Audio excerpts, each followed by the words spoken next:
Hello बच्चों, कैसे हैं आप? उम्मीद करती हूँ आप बढ़िया और एकदम मज़े में होंगे। बच्चों, आज हम पढ़ेंगे मुहावरे और लोकोक्तियाँ।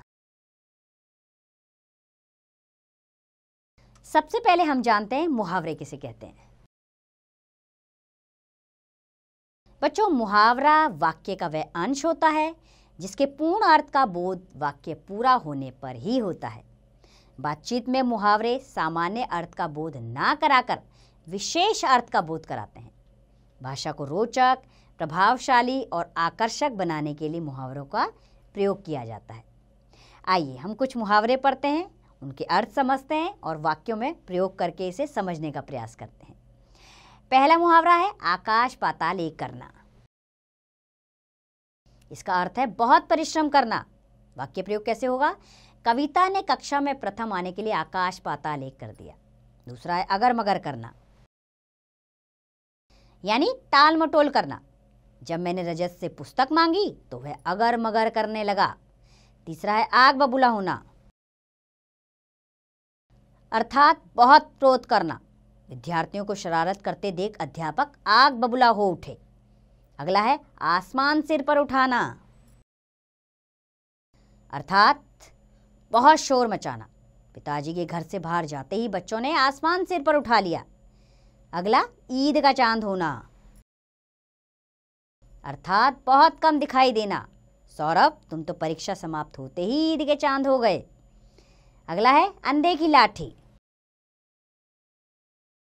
अर्थात एकमात्र सहारा। इकलौता पुत्र अपने माँ बाप के लिए अंधे की लाठी होता है।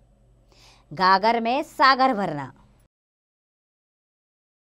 अर्थात थोड़े शब्दों में अधिक बात कहना। विद्वान लोग गागर में सागर भर देते हैं। खाला जी का घर, अर्थात आसान काम। हर बार कक्षा में प्रथम आना कोई खाला जी का घर नहीं है। अगला मुहावरा है आसमान सिर पर टूटना। इसका अर्थ है मुसीबत आना। पिताजी की मृत्यु के बाद साहिल के सिर पर आसमान टूट पड़ा। उल्टी गंगा बहाना, अर्थात प्रतिकूल बातें कहना। हमारे नेता अपने स्वार्थ के लिए उल्टी गंगा ही बहा देते हैं। अंधे को दीपक दिखाना, अर्थात नासमझ को उपदेश देना। राखी को समझाना तो जैसे अंधे को दीपक दिखाना है। टांग अड़ाना, अर्थात रुकावट डालना। भैया ने टांग ना अड़ाई होती तो आज मैं अपने दोस्तों के साथ पिकनिक पर चला गया होता। श्री गणेश करना, अर्थात काम शुरू करना। आज का दिन बहुत शुभ है, हमें अपने काम का श्री गणेश कर देना चाहिए। गांठ बांधना, अर्थात अच्छी तरह याद रखना। बड़ों की कही बातें हमें हमेशा गांठ बांधकर रखनी चाहिए। अगला है कान पर जूं रेंगना, कोई असर ना होना। पिताजी ने रमन को बहुत समझाया परंतु उसके कान पर जूं तंग ना रेंगी। कानाफूसी करना, अर्थात चुपके चुपके बात करना। दीपक और पंकज ना जाने क्या कानाफूसी कर रहे थे। गोबर का गणेश, अर्थात मूर्ख। रोहन तो बिल्कुल गोबर का गणेश है। घर में गंगा बहाना, सुविधा होना। इसका वाक्य क्या बनेगा? आपकी माताजी अध्यापिका हैं, आपके तो घर में ही गंगा बह रही है। टेढ़ी खीर, अर्थात कठिन काम। आजकल सरकारी नौकरी मिलना बहुत टेढ़ी खीर है। अगला है दांत खट्टे करना,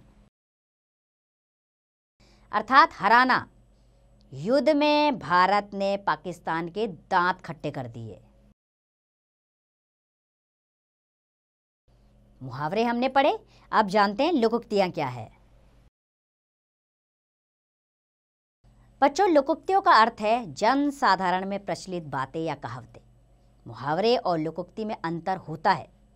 मुहावरे अपना साधारण अर्थ छोड़कर विशेष अर्थ प्रकट करते हैं और लोकोक्ति अपने आप में पूर्ण वाक्य होती है। लोकोक्ति लोगों के अनुभव के आधार पर बनती है तथा इनका वास्तविक जीवन में एक विशेष अर्थ होता है। आइए अब कुछ लोकोक्तियों को पढ़ें और ध्यानपूर्वक जिन्हें समझें। पहला है ऊंट के मुंह में जीरा, अर्थात बहुत खाने वाले को थोड़ा सा मिलना। अगला है खोदा पहाड़ निकली चूहिया, अर्थात बहुत मेहनत करने पर भी कम लाभ होना। अगला है एक अनार 100 बीमार, अर्थात किसी वस्तु के अनेक चाहने वाले। 5 उंगलियां घी में होना, अर्थ है सब ओर से लाभ होना। कहाँ राजा भोग कहाँ गंगू तेली, अर्थात 2 व्यक्तियों की स्थिति में बहुत अंतर होना। अगला है एक पंथ 2 काज, अर्थात एक साधन में 2 काम होना। अगला है सावन हरे ना भादो सूखे, अर्थात सदा एक जैसा रहना। अगला है धोबी का कुत्ता न घर का न घाट का, इसका अर्थ है 2 तरफ का आदमी कहीं का नहीं रहता। अगला है थोता चना बाजे घना,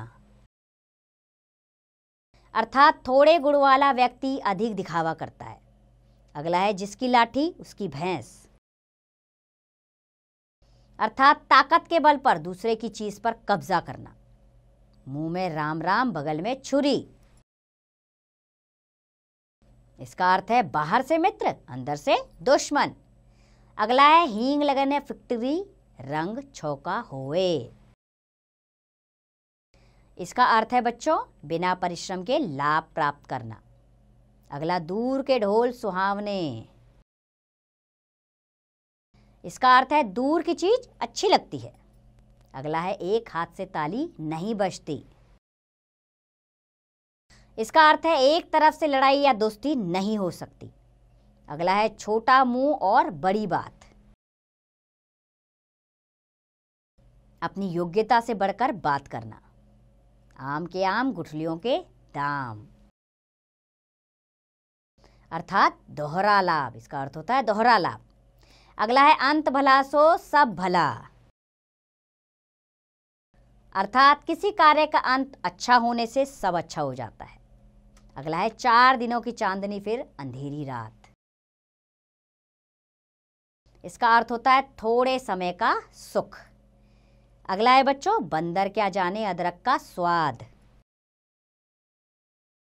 अर्थात मूर्खों को गुड़ की पहचान नहीं होती। और अगला है दूध का जला छाछ को भी फूक फूक कर पीता है, अर्थात एक बार नुकसान होने पर अधिक सतर्क रहना चाहिए। उम्मीद करती हूँ बच्चों आपको मुहावरे और लोकोक्तियाँ दोनों की पहचान अच्छे से हुई होगी। अब आप इसका अभ्यास करें, स्वयं कीजिए।